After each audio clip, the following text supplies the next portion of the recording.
রক্তের সম্পর্কের চেয়েও এই যে দ্বীনি মুসলিম ভাইয়ের সম্পর্কটা আরো বেশি গভীর। হাদিস শরীফের মধ্যে আসছে আল মুসলিমু আহুল মুসলিম, এক মুসলমান আর এক মুসলমানের কি ভাই। বন্ধুগণ আমার ভাইরা, পদ্মার আড়ালের ভাই, পৃথিবীর ইতিহাসে সর্বপ্রথম এই যুদ্ধ, বদরের যুদ্ধ, এই যুদ্ধের মধ্যে বাপ ছেলের বিরুদ্ধে যুদ্ধ করা লাগতেছে, ভাগিনা মামার বিরুদ্ধে, নাতি নানার বিরুদ্ধে, নাতি দাদার বিরুদ্ধে, ভাতিজা চাচার বিরুদ্ধে, তারপরে এরকম আপনজন, পাড়া প্রতিবেশী, আত্মীয় স্বজন, খালু মামা যা আছে সকল আপনজনের বিপক্ষে যুদ্ধ করা লাগতেছে। এই যুদ্ধে সাহাবায়ে কেরাম নিজের আপনজনকে খতম করতে, শহীদ করতে, তাদেরকে জাহান্নামে পাঠায় দিতে দেরি করে নাই, একটু দেরি করে নাই। বলতে দেরি হয়েছে, তারা একেবারে সিংহ শাবকের মতো তারা ঝাঁপায়া পড়িয়া যুদ্ধ করছে, তারা জীবনের মায়া করে নাই। সুবহানাল্লাহ। বন্ধুগণ আমার ভাইরা, পদ্মার আড়ালের মা, হযরতে জিবরাইল রাসূলকে ডাক দিয়া বললেন, ইয়া রাসূলুল্লাহ, ইয়া হাবিবাল্লাহ, এই যুদ্ধের ময়দানে আল্লাহ তাআলা আমাকেও সৈনিক হিসাবে ঘোষণা করে দিয়েছে। সুবহানাল্লাহ।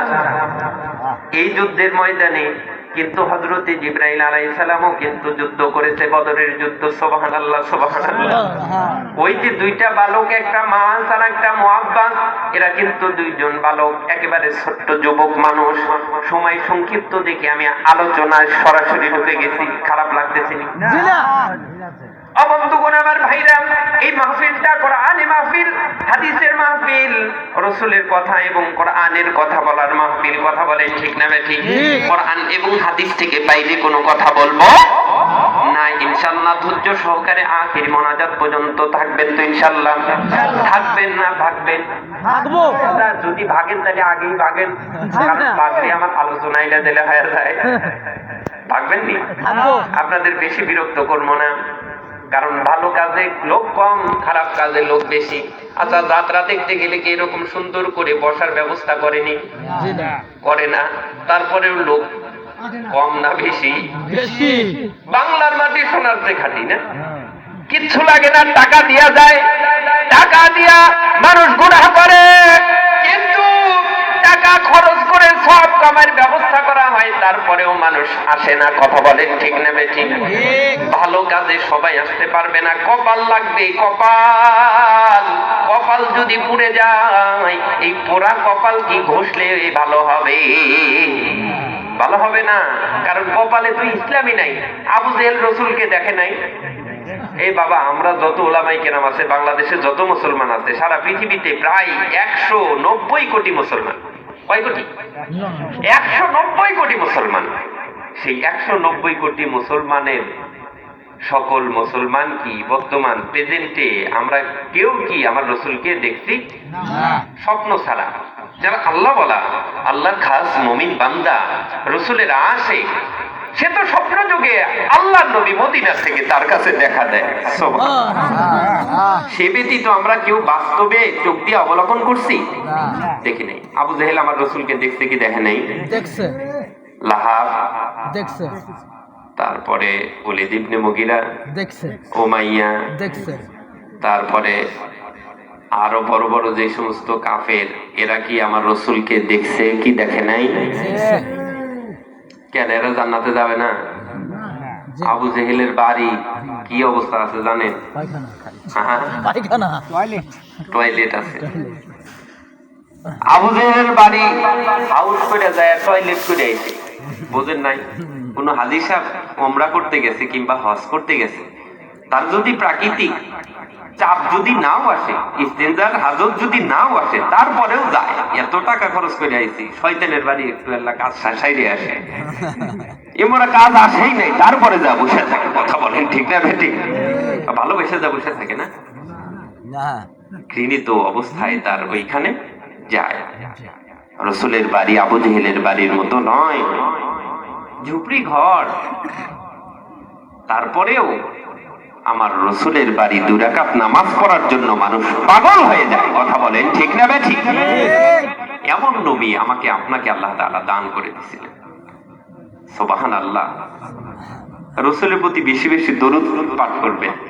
দরুদের একটা ফায়দা বলি ভাই, সেটা হলো আমি আপনি যদি এখান থেকে এই যে তারাস কর্ণঘোষ থেকে আমরা যদি একবার রসুলের প্রতি দরুদ ও সালাম পাঠ করি, আল্লাহর রহমতি বরকতি ফেরেশতা মদিনা মুনওয়ারার নবীর গানের কাছে সেই দরুদ ও সালাম খানি আমার আপনার বাপের নাম ধরে বলে আল্লাহর নবীর কাছে রহমতি বরকতি ফেরেশতা পাঠায় দেয়। সুবহানাল্লাহ। সেই রসুলের প্রতি আমরা একটু দরুদ ও সালাম পাঠ করি, সকলে বলি সাল্লাল্লাহু আলাইহি ওয়াসাল্লাম। বাজান আবার একটু প্রাণ খুলে মন উজাড় করে বুক উজাড় করে রসুলের মহাব্বতে, রসুলের প্রেমে, রসুলের ভালোবাসায় আমরা সকলে বলি সাল্লাল্লাহু আলাইহি ওয়াসাল্লাম। বাজান বদরের প্রান্তরের কথা বলতেছিলাম, তাই না? জি।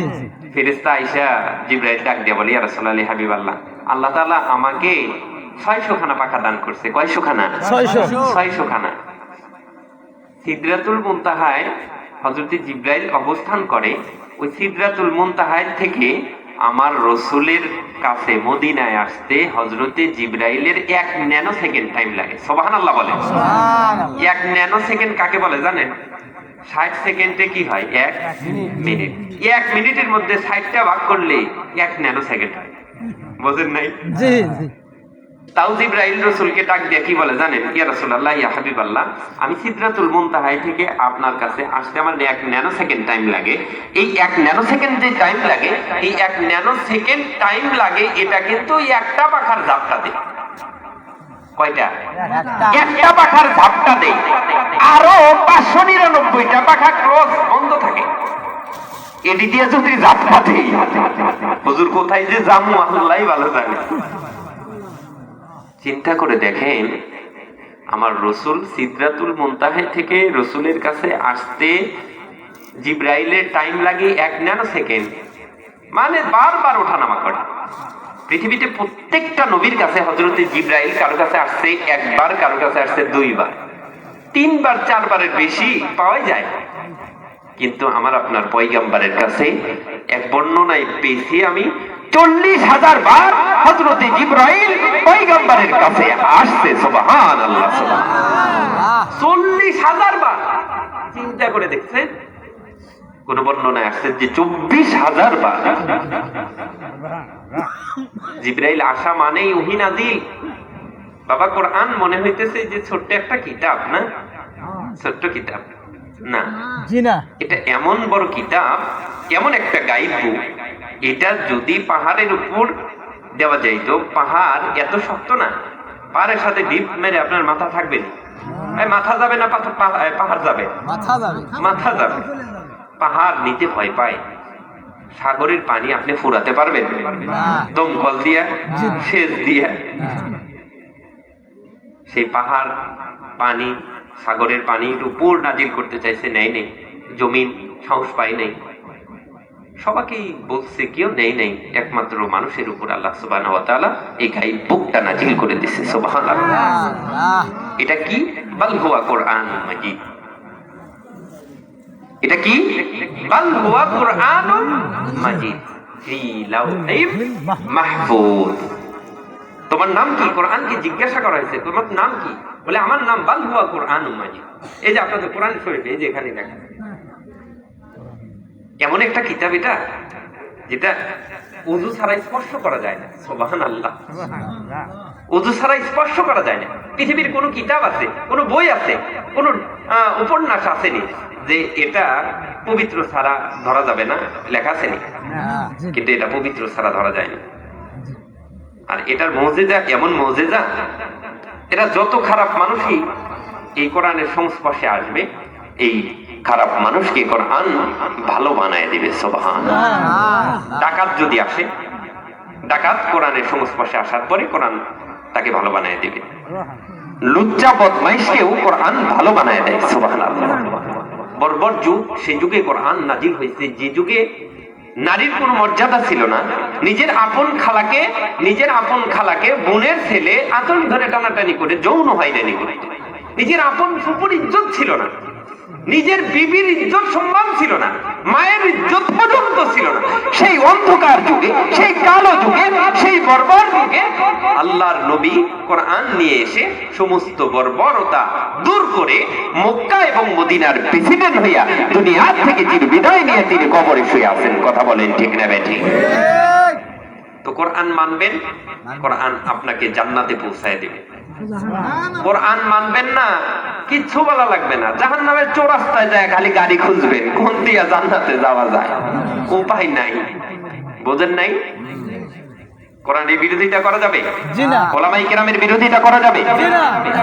আমি ব্যক্তিত্ব খারাপ থাকতে পারে, আমার চরিত্র আধা সাইড খারাপ থাকতে পারে, টুপির বিরোধিতা করা যাবে বাবা? এই পাঞ্জাবির বিরোধিতা করা যাবে? পাগড়ির বিরোধিতা করা যাবে? কোরআনের বিরোধিতা করা যাবে? মসজিদ মাদ্রাসার বিরোধিতা করা যাবে? আরে বিরোধিতা করবেন, আপনি ধ্বংস হবেন। ওগুলো সব ঠিকই থাকবে, এমন জায়গায় যায় পড়বেন খেতাবালিশ নেওয়ার টাইম পাবেন না। কথা বলেন ঠিক না বেঠিক? খেতাবালিশ নিয়েও যাইতে পারবেন না। আমার আল্লাহর ক্ষয় নাই, আমার আল্লাহর মরণ নাই, আমার আল্লাহ সর্বশক্তিমান, আমার আল্লাহ সর্ব কিছু জানেন, আমার আল্লাহ আলিমুল গায়ব। আমার ভিতর জানে, বাহির জানে, মনে মনেও যদি গালি দেন তারপরেও আমার আল্লাহ জানে। বোঝেন নাই? হৃদয়ের মধ্যেও যদি আপনার ওই যে টুপি দেখলে রাগ ওঠে, কোরআন হাদিসের কথা শুনলে মনের মধ্যে খালি গুতায়, খারাপ লাগে, এটা হলো খারাপ দিলওয়ালা লোক। কোরআনের সংস্পর্শে আসেন, কোরআনের কাছে কোরআন আহ্বান করতেছে, ডাকে আপনাকে যে আসেন কোরআন মানবেন, কপাল খুলে যাবে, জান্নাতি ব্যক্তি আপনি হয়ে যাবেন। সুবহানাল্লাহ। ও বন্ধুগণ, আমার ভাইরা, বর্তারানের মা হযরত জিবরাইল ডাক দিয়া বলেন, ইয়া রাসূলুল্লাহ, ইয়া হাবিবাল্লাহ, এই বদরের প্রান্তরে আমরা সাহাবায়ে কেরাম, আমরা ফেরেশতাগণ আপনার সাহাবায়ে কেরামের সঙ্গে যুদ্ধ করব নবীজি। ইয়া রাসূলুল্লাহ, ইয়া হাবিবাল্লাহ, চিন্তা করেন না, বদরের যুদ্ধে আল্লাহ তাআলা আপনার সুফল এবং বিজয় আল্লাহ তাআলা দান করে দিবে। সুবহানাল্লাহ। যুদ্ধের ময়দানে রণক্ষেত্র শুরু হয়ে গেল। যুদ্ধের দামামা যখন বেজে উঠল, বেজে ওঠার পর আবু জেহেল বদরের প্রান্তরে ওই দূর থেকে বড় একটা ঘোড়ার উপর উঠিয়া তরবারিটা উপরে নিয়ে খোলা তরবারি ঘুরায় আর ডাক দিয়া বলে, মুহাম্মদ তোমারে শেষ করে দেব। নাউজুবিল্লাহ। বন্ধুগণ, আমার ভাইরা, আমার আল্লাহ যদি কাউরে শেষ না করে, পৃথিবীর কোন বুলেট আমার মাথা নষ্ট করতে পারবে? পৃথিবীর কোন বড় বড় ছুরি কিংবা বড় বড় ধারালো অস্ত্র কি আমাকে মারতে পারবে? আমার আল্লাহ যদি মেরে দেয়, পৃথিবীর কোনো কিছু লাগবে না, আপনি আপনি মৃত্যুবরণ করবেন। কথা বলেন ঠিক না বেঠিক? এমন সময় জিবরাইল ডাক দিয়া বলে, ইয়া রাসূলুল্লাহ, ইয়া হাবিবাল্লাহ, এই বদরের প্রান্তরে আপনাকে সাহায্য করার জন্য আল্লাহ তাআলা একটা দুইটা ফেরেশতা দেয় নাই, প্রায় 1000-এর উপরে ফেরেশতা আল্লাহ তাআলা বদরে প্রান্তরে নাজিল করে দিয়েছে। হুজুর ডাক দিয়া বলে, সাহাবায়ে কেরামরা ভয়ে ভীত সন্তুষ্ট, ইয়া রাসূলুল্লাহ, ইয়া হাবিবাল্লাহ, সাহাবায়ে কেরাম তো দেখতেছি মাত্র কয়েকজন, আর কাফের মুশরিকের সংখ্যা তো দেখতেছি তারা অনেকগুলো। নবীজি ডাক দিয়া বলে, সাহাবীরা রে, আমি নবী যা দেখি তোমরা তা দেখো না। আমি তো দেখতেছি সাহাবায়ে কেরামের সাথে আমার আল্লাহর ফেরেশতা, রহমতি বরকতি ফেরেশতারা তরবারি এবং এরকম ঘোড়াগুলো নিয়ে উপস্থিত হয়েছে যে ওরা যদি আক্রমণ করে, এই বদরের প্রান্তরে যে 1000 ওই কাফের মুশরিক আছে, একটাও খালি হাতে বাড়ি যাইতে পারবে না।